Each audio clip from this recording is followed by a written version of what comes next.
One must be able to differentiate, and luckily we Germans are the best at differentiating.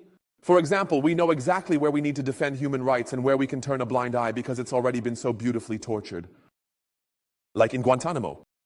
That's also an innovative concept. Waterboarding, did you know that beforehand? Since then, I know what a watertight alibi is.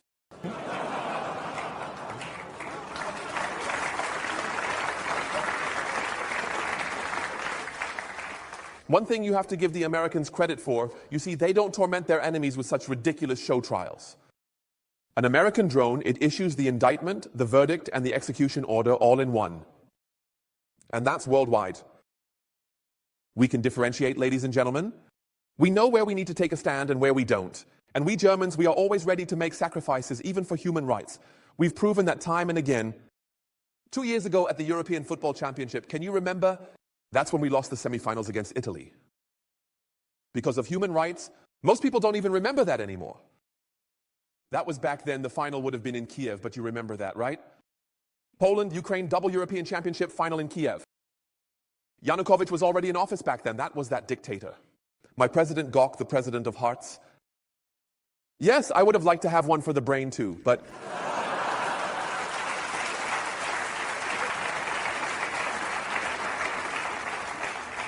Gok had refused to even greet Yanukovych during his visit to Germany back then. And my then Minister of the Interior, Hans-Peter Friedrich, literally said back then, I can't cheer for football in Kiev from the stands when human rights are being trampled just a few kilometers away. No German politician wanted to find themselves in a situation where they had to sit next to Yanukovych in Kiev during the final and be happy about football. And that's why Jogi had to lose the semifinals. He didn't set up that team voluntarily. Now let's be realistic. That came from way, way up. Now again, have you looked at the squad for the World Cup? Something must be really bad in Brazil. This time they don't even want to make it to the quarterfinals. The players too, whoever can is sick.